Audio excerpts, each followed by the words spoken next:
Yeah, I'll react to that, sure. Ready Freddy, spaghetti. Epimetheus? I'm subscribed to them, but I don't remember.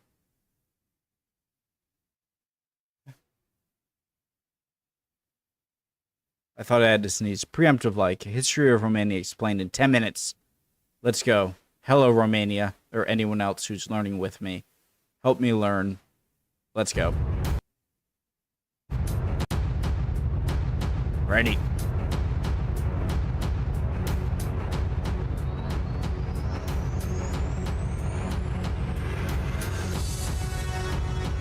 So Thrace, then Roman, then Ottoman, then Polish-Lithuanian stuff, then maybe Habsburg Austria stuff, then Russian stuff, then Balkan.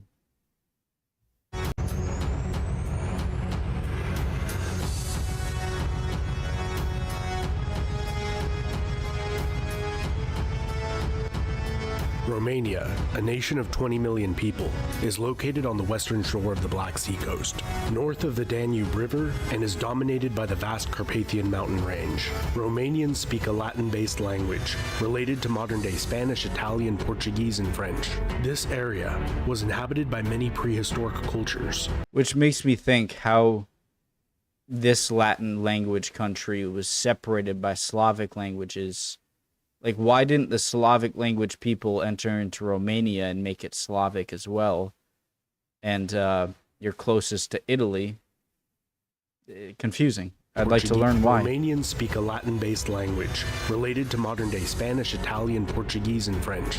This area was inhabited by many prehistoric cultures, which evolved and thrived there for millennia. The controversial Tataria tablets, discovered on the Transylvanian plateau, are believed by some scholars to be the earliest form of writing yet uncovered, others believing the talismans to merely be meaningful symbols, later derivations of Mesopotamian scripts, or inauthentic. During the Bronze to early Iron Age, it is widely hypothesized that these indigenous cultures merged with Indo-European speaking newcomers, who developed into the closely related Getae, Dacians, and Thracians, who were renowned throughout the Greek world for their fighting prowess, and were highly prized as mercenaries. Although the Getae and the Dacians shared the same language and had similar religious customs compared to those of the Thracians to the south, they were not united, being split up into dozens of rival tribes. This changed after incursions from the Scythians and Celtic tribes, who seem to have likely dominated the Carpathian region for a short while, before being driven out. Larger and larger coalitions of tribes formed, until Burebista united them all into a single powerful kingdom, which conquered the Greek colony. Oh, you're gonna have to deal with both the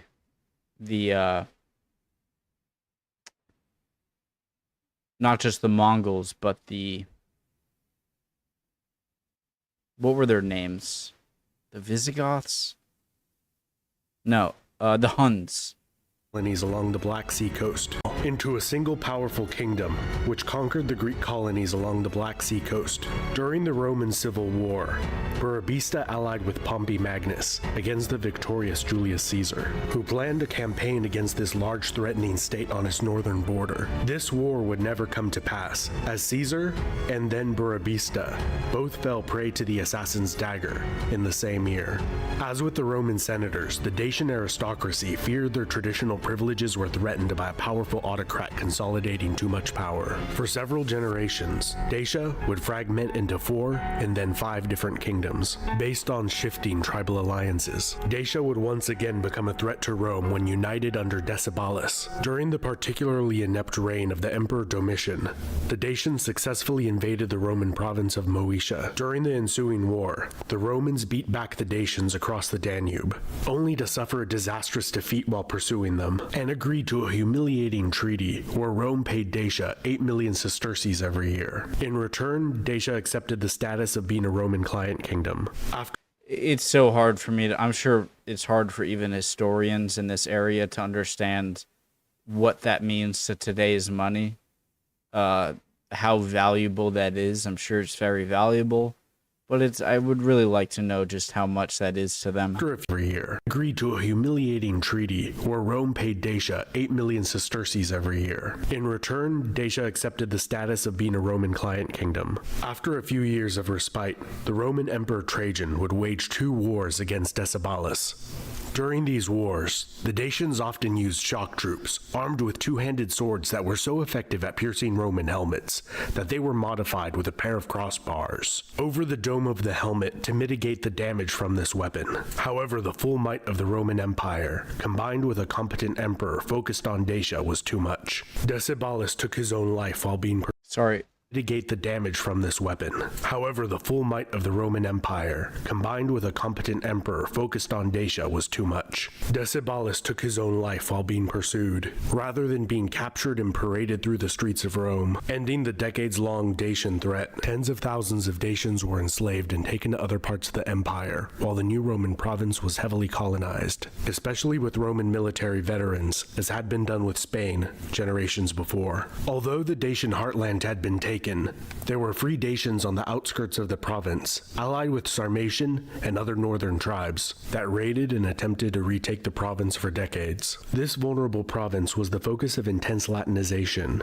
Of the many inscriptions of names found dating to Roman Dacia, a very high proportion are Latin. After 168 years, the Romans withdrew their legions south of the Danube River. The Germanic Visigoth tribe moved south to dominate the area afterwards. The Roman Emperor Constantine built a bridge across the Danube and re-established the Roman province of Dacia for a short time, earning himself the title Dacius Maximus. After the Romans withdrew yet again, the Goths, and then a new tribe of uncertain origin, the Gepids, established themselves as rulers of the region north of the lower Danube River. The Gepids allied with Attila the Hun during his conquests, and after the disintegration of that short-lived empire, they established themselves as the premier power in the region, receiving tribute.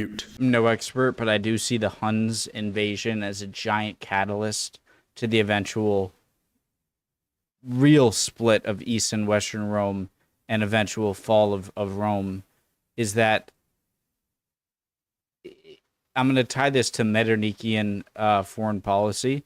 Metternichian refers to, what is it, Otto von Metternich, who was a main statesman at the Congress of Vienna, after the Napoleonic Wars, right? France was defeated, and so all the other kingdoms came together to decide what to do with France. And Castlereagh from the UK and Metternich, an Austrian, or was Metternich French? No, he was Austrian.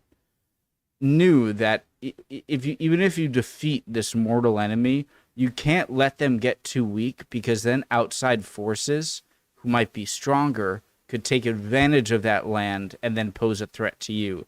And so by punishing and taking so many people from this area, you just made it much more easy for more powerful people to come in and threaten you, such as the Huns, which effed you over later. Of 100 pounds of...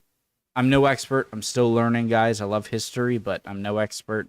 If you think I'm wrong, call me out in the comments, please. Gold each year from the mere power in the region, receiving tribute of 100 pounds of gold each year from the Romans. The Gepid kingdom came to an end after invasions from Romans, Lombards, and Avars, a force of 20,000 horsemen, likely related to Turkic peoples of the steppe.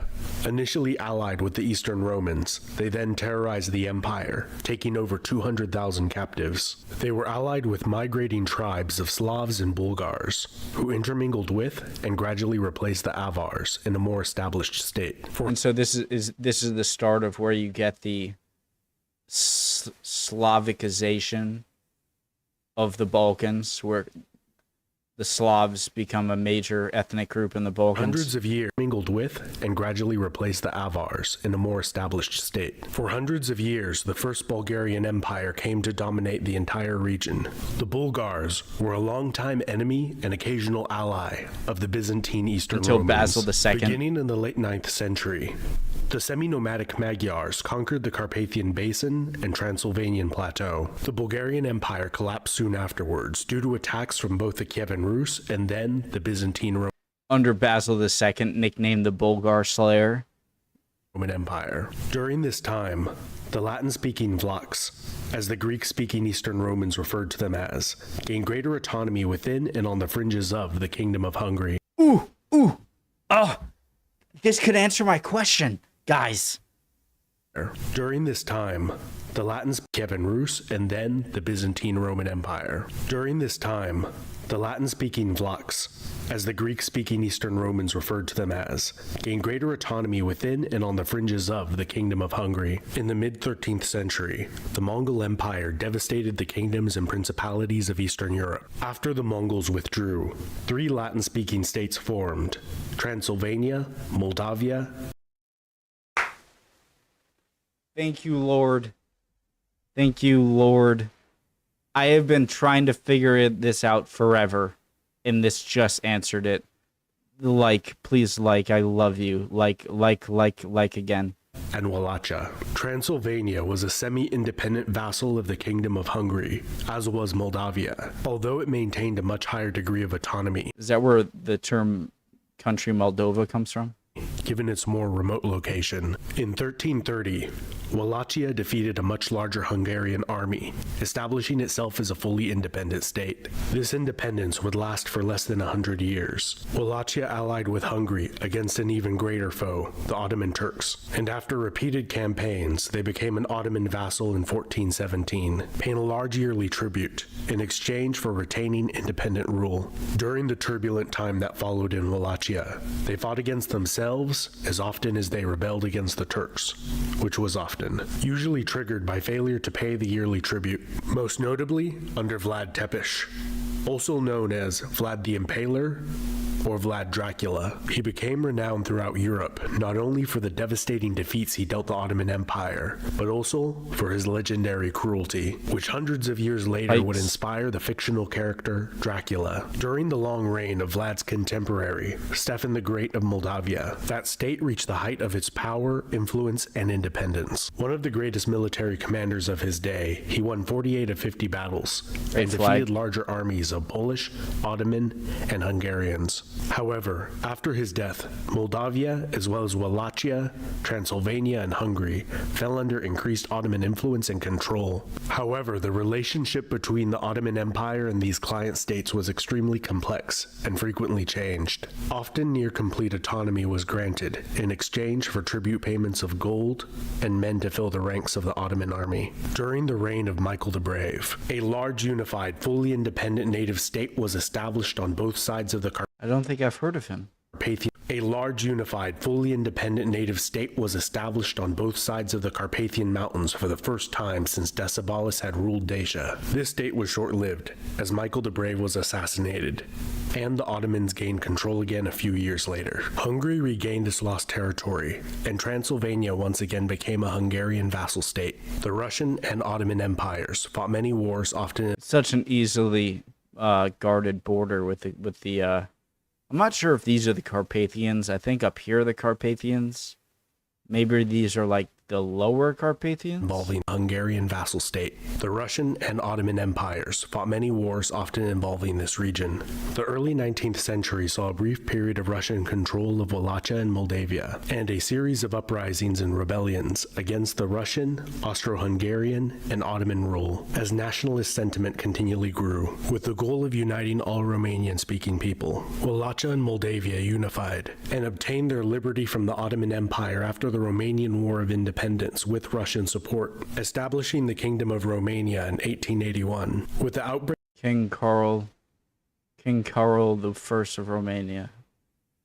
of World War I, Romania declared the Kingdom of Romania in 1881. With the outbreak of World War I, Romania declared neutrality, as it was squeezed between three great powers: Austrians, Ottomans, Russians. Romania joined the war 2 years later in 1916. By the war's end, Romania had suffered over 500,000 casualties. They had been motivated by the desire to join with the 3 million Romanians of Transylvania. It's a little surprising that they lost that many people, because they're squished between two... What were the names? Was the Entente the name of the German Austrian and Ottoman, right? So they're all partners, and then Russia isn't a partner, but I'd imagine Russian, Austrian, Russian, German fighting would be more up north.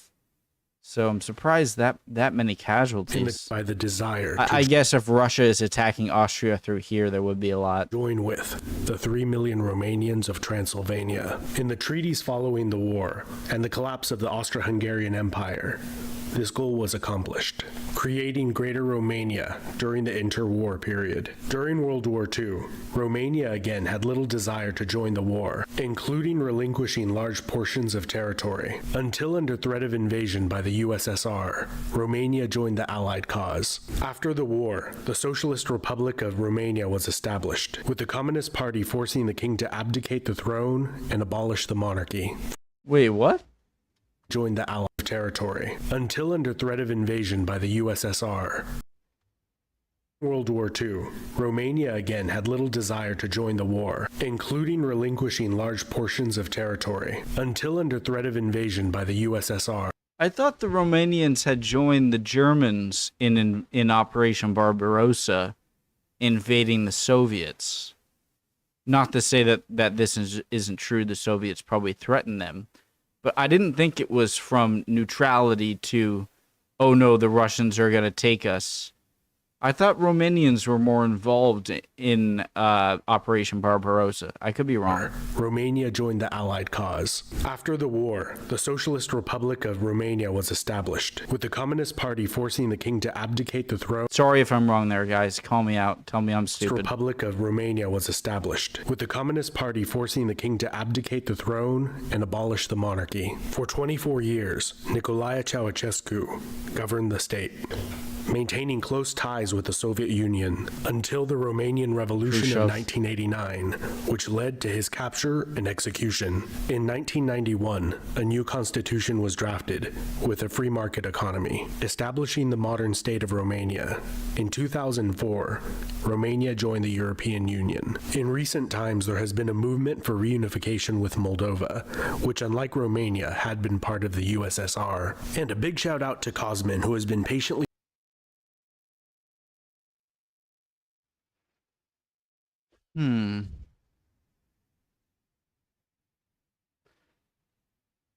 I gotta learn more about post-World War II Romania. requesting this video for many months, and all my fantastic patrons over on Patreon. Don't forget to like and subscribe. This has been Epimetheus. Thank you so much for watching till the end. Thank you so much for making. I enjoyed that a lot, and I got to watch it, react to it. Great channel, Epimetheus. Very enlightening. Would appreciate any answers to any questions I had, guys. Hope you learned something or can teach me something. If I said something you disagree with, call me out. I would like nothing more. Hopefully I'll see you guys next time. We'll keep on learning. Bye, guys.